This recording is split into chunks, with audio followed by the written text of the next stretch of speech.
Hello friends, welcome back to my channel Pratibha Bagiya. और आज मैं आ गई हूँ टेरेस गार्डन में। थर्माकोल बॉक्सेस में बहुत सारे क्वेश्चंस आते हैं। मेरे गार्डन में इतने सारे थर्माकोल बॉक्स देख करके व्यूवर्स पूछते हैं कि क्या मैं इसमें होल करती हूँ कि नहीं। तो देखिए, थर्माकोल ऐसा होता है कि इसमें आप पानी भरेंगे तो बिल्कुल कहीं से भी पानी नहीं निकलेगा। इसमें मछली वगैरह पैक होकर के आती है बर्फ़ के साथ, तो पानी इसमें से निकलता तो कैसे पैक होकर आती।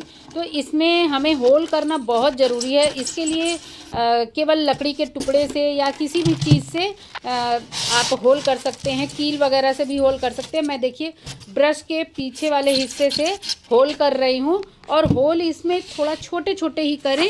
ज़्यादा बड़े होल कर देने से तो बड़े होल के साथ मिट्टी बाहर आने लगती है। छोटे होल रहते हैं, ज़्यादा होल कर दीजिए, लेकिन छोटे होल ही करिए ताकि वो मिट्टी धीरे धीरे निकले, पानी उसमें से धीरे धीरे ड्रेन आउट हो।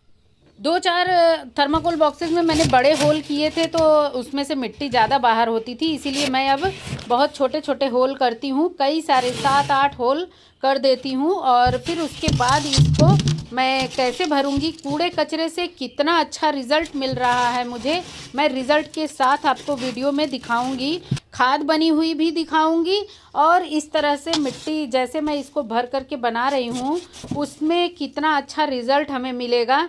तो जो भी चीज़ें आपके पास वेस्ट चीज़ें हों, जैसे पत्तियाँ वगैरह हों, उनको आप इसमें भरिए। और देखिए, इसको मैंने यहाँ पर प्लाई नीचे रख करके इसी तरह से मैं जो भी पुराने टूटे फूटे पटरे वगैरह होते हैं उन्हीं से स्टैंड बनाती हूँ। और इसको अच्छा सा बेस दे करके थोड़ा सा ज़मीन से उठा करके रखें तो ज़्यादा अच्छा है। वैसे आप ज़मीन पे भी रख सकते हैं, इसके नीचे का ढक्कन भी आप उसमें रख सकते हैं। और इसको हम भरेंगे देखिए अलग अलग तरह के वेस्ट से, और बहुत आसानी से बिना खाद के इतना बड़ा टेरेस गार्डन मेरा चल रहा है। इसको भरने के लिए मैंने जो कुछ भी अपने गार्डन में से प्रूनिंग वगैरह की थी, ये ग्राउंड के गार्डन से नीम की पत्तियाँ जो भी झाड़ू लगती हैं आती हैं, अभी आपको पूरा बड़ा सा ढेर मैं दिखाऊंगी। बहुत सारी नीम की पत्तियों से मैं ये खाद जो बना रही हूँ, इसमें खाद तो बनेगी, बहुत अच्छी सब्जियां भी लगेंगी। इसके लिए कोई कीड़ा का भी टेंशन नहीं है, ना ही बदबू की टेंशन है। जो हमारे डेली किचन वेस्ट निकलते हैं, न्यूज़पेपर हैं, फल सब्जी के जो भी छिलके हैं, सभी को लेयर बाय लेयर इसमें मैं डाल रही हूँ। इसमें देखिए केले वगैरह के भी छिलके हैं। इस तरह की तरह तरह की चीज़ें जब मिट्टी में मिलती हैं या जो भी कंपोस्ट बनेगी ये, तो सोचिए कितने तरह के इसमें न्यूट्रिएंट होते हैं। और थोड़ी थोड़ी मात्रा इसकी लेयरिंग करके मैं इसमें लगा रही हूँ। और इस तरह के जो चीज़ें मटेरियल होती हैं, केवल किचन वेस्ट ना डाल करके एक लेयर ब्राउन वेस्ट यानी सूखी पत्तियाँ हो सकती हैं, उसमें आप नीम की पत्तियाँ या किसी भी तरह के पौधे की पत्तियाँ भी ले सकते हैं। अगर आपको कई तरह के पौधे की पत्तियाँ मिल जाएं तो बहुत अच्छा है। और इसमें है थोड़ा सा किचन वेस्ट, इतना लेयर बाय लेयर लगाना है, एक साथ केवल गीला किचन वेस्ट नहीं भरना है। और इसके साथ मैंने लगा दिया है थोड़ी सी 2-3 मुट्ठी राख की डाल दी है। राख यानी गोबर के कंडे का जो राख होती है जलाने के बाद बच जाता है। और हम जो डेली चाय बनाते हैं अपने घर में, उस चाय का जो छनी हुई पत्ती वेस्ट बचती है उसको धुल करके 3-4 पानी धुल करके मैं डिब्बे में स्टोर करती जाती हूँ और इसको इसमें रखती जाती हूँ। जब किसी चीज़ में डालना नहीं है तो मैं इसको बोरी वगैरह पे फैलाकर सुखाकर रख लेती हूँ। और यहाँ पर मैंने टमाटर के पौधों से सूखी पत्तियाँ हार्वेस्ट कर दी हैं, सारी निकाल दी हैं। जब भी किसी भी पौधे की पत्तियाँ कुछ सूखी हैं, सूखी इसलिए हैं कि पौधे पर पत्तियाँ अपना समय पूरा कर चुकी हैं, वो पत्तियाँ सूख रही हैं, तो उनको मैंने अच्छे से काट करके सारा निकाल लिया है। ये भी सारी पत्तियाँ जाएंगी उसी वेस्ट भर रही हूँ जो डब्बा में। यहाँ पर भी देखिए सारे के सारे टमाटर में से मैंने अच्छे से सफाई कर दी है। यहाँ से भी जो पत्तियाँ निकली हैं उनको भी मैं ले चलूँगी। और देखिए कितनी अच्छी फ्रूटिंग हुई है। जब इस तरह से हम मिट्टी बनाते हैं तब हमें ऐसा रिज़ल्ट मिलता है। इतने बड़े बड़े से पॉट हैं और इसमें अगर हम केवल मिट्टी और खाद भरेंगे तो कितना हमें मिट्टी लाना होगा और कितनी खाद लानी पड़ेगी। और सब्जियों के लिए थोड़ा खाद युक्त मिट्टी होनी ही चाहिए। तो इस तरह के जब वेस्ट हम भर के और उसके बाद हम उस पर मिट्टी भरते हैं तब जाकर के हमें अच्छी मिट्टी मिलती है। और ये देखिए सारे के सारे टमाटर के पत्ते भी मैं ले चल रही हूँ, उसी डब्बे में भरूंगी। और इसी तरह से जो भी वेस्ट हमारे गार्डन से भी मिलता है वो हमारे गार्डन में ही यूज भी हो जाता है। सब्जियां तो ऑर्गेनिक हमें खाने को मिल ही रही हैं, और जब इस तरह के न्यूट्रिएंट वाली मिट्टी बनती है तब हमें अच्छी हार्वेस्टिंग मिलती है।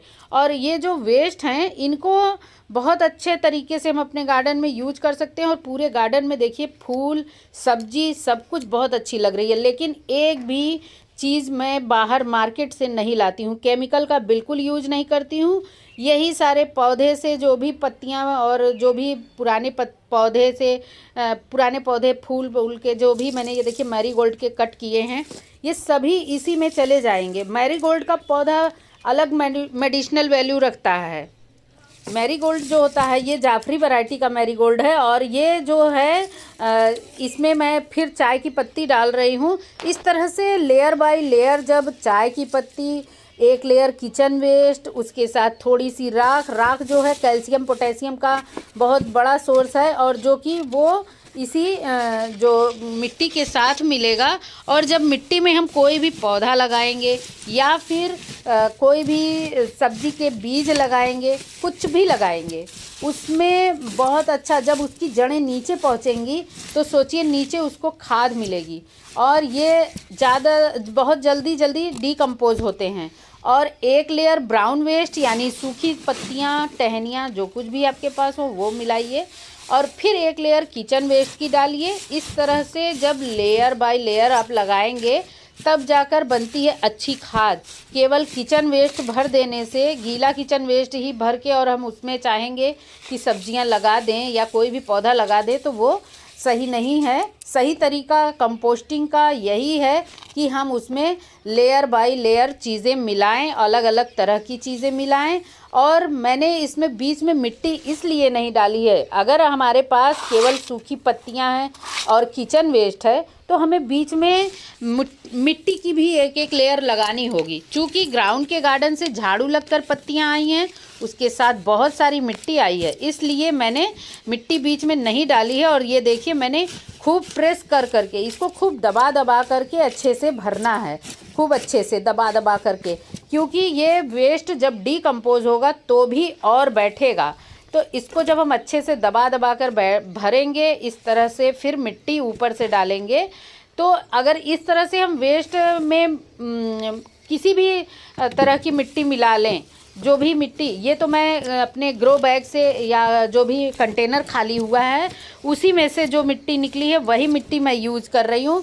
तो सोचिए जब मेरे पॉट में इतने सारे वेस्ट भरे जा रहे हैं, यहाँ पर देखिए टब में भी मैंने इकट्ठा करके रखा है, और जब ये इतने सारे वेस्ट भरे जा रहे हैं फिर इसमें मिट्टी के साथ ये जब डीकम्पोज होगा तो मिलेगी हमें इस तरह की खाद युक्त मिट्टी। ये भी देखिए सारे पॉट्स खाली हुए हैं जो, उनको मैंने यहीं पलट करके इकट्ठा करके रखा है। इसमें मैं किसी भी तरह की खाद नहीं मिक्स कर रही हूँ। देखिए कितनी भुरभुरी सी बिल्कुल खाद युक्त मिट्टी है। बस मैंने इसको पलट करके छोड़ दिया है ताकि अच्छे से धूप लग जाए, और मिट्टी को धूप लगाना बहुत ज़रूरी है। और फिर मैं सोचिए इसमें कोई खाद नहीं मिला रही हूँ, और इसी पॉट में मिट्टी इतने सारे वेस्ट भरने के बाद ऊपर से मैंने मिट्टी की लेयर लगा दी है। और मुझे इसमें लगाने हैं बीज, और चाहे आप इसमें पौधे लगा दीजिए चाहे बीज लगाइए। समर वेजिटेबल्स के लिए बहुत अच्छे कंटेनर तैयार हो गए हैं। समर वेजिटेबल्स आप लगा रहे हैं अगर तो बड़े पॉट में ही लगाइए, चाहे लीफी वेजिटेबल्स हो, और जो बेल वाली सब्जियां होती हैं उनके लिए तो बड़े कंटेनर चाहिए ही होते हैं। लीफी वेजिटेबल्स के लिए मैंने इसलिए कहा कि जो मिट्टी होती है वो जल्दी सूखती है, और लीफी वेजिटेबल्स के लिए मिट्टी मॉइस्ट रहे तो ज़्यादा अच्छा है। तो इसलिए चाहे कंद वाली सब्जी हो और चाहे लीफी वेजिटेबल्स हो, चाहे बेल वाली सब्जी लगानी हो, किसी भी तरह की सब्जी लगानी हो तो बड़े कंटेनर भरिए।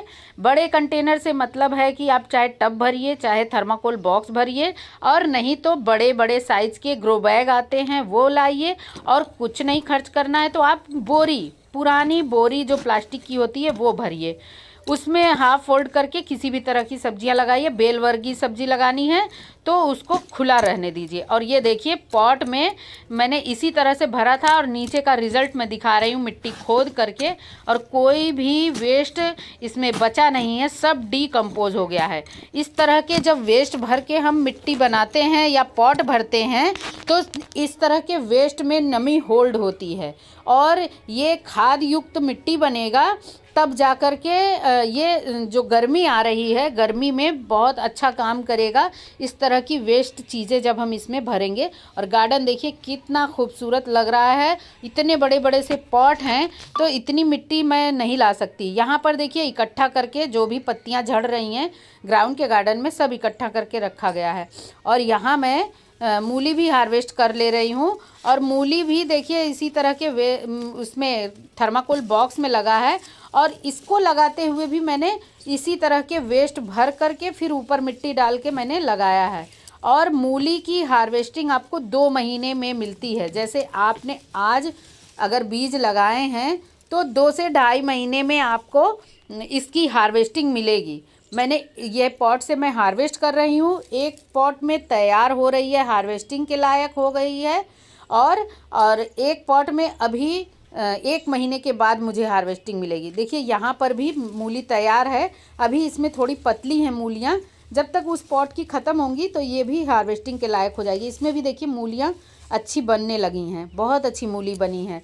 तो जब इस तरह के वेस्ट मटेरियल भर करके हम लगाएंगे सब्जियां तो बहुत ही न्यूट्रिएंट वाली मिट्टी बनती है, तो हमें अच्छा रिज़ल्ट मिलता ही मिलता है। और यहाँ पर देखिए इस मूली वाले बॉक्स में अभी मूली बनी नहीं है, तो ये जब दूसरे बैच की ख़त्म हो जाएगी तो उसमें हमें मिलेगी।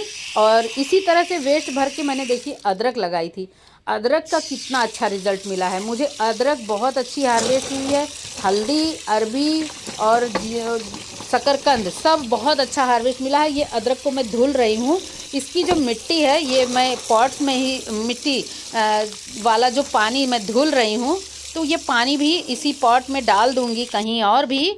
और देखिए इतनी अदरक मुझे अपने पॉट से ही मिली है। टेरेस गार्डन में मैंने अदरक लगाई थी, बहुत अच्छा रिज़ल्ट मिला है मुझे।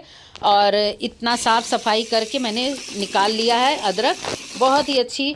जब इस तरह की मिट्टी हम बनाते हैं तो हमें अच्छा रिज़ल्ट मिलता ही है। मैं किसी भी तरह का केमिकल नहीं यूज करती हूँ, टोटली ऑर्गेनिक वेजिटेबल्स उगा रही हूँ। और इतना अच्छा रिज़ल्ट मुझे ऑर्गेनिक तरीके से, जो घरेलू कचरा निकलता है, जो सूखी पत्तियाँ हैं, गत्ते हैं, और किचन कंपोस्टिंग से जो भी हमें मिट्टी बनती है, बहुत अच्छा रिज़ल्ट मिल रहा है। और किचन वेस्ट का लिक्विड फर्टिलाइज़र हो, गोबर के कंडे का लिक्विड फर्टिलाइज़र हो, यही सारा कुछ मैं यूज़ करती हूँ। दाल चावल का धुला हुआ पानी यूज करती हूँ, और जो भी सरसों की खली का लिक्विड फर्टिलाइज़र यूज करती हूँ। तो बस इतने से ही मेरा टेरेस गार्डन चल रहा है। और पॉट को भी मैंने भर लिया है। उम्मीद है आपको वीडियो अच्छी लगी होगी। वीडियो ज़रा भी अच्छी लगी हो, ज़रा भी इंफॉर्मेटिव लगी हो तो वीडियो को लाइक करें, चैनल को सब्सक्राइब करें। मिलते हैं नेक्स्ट वीडियो में। Bye bye, thank you.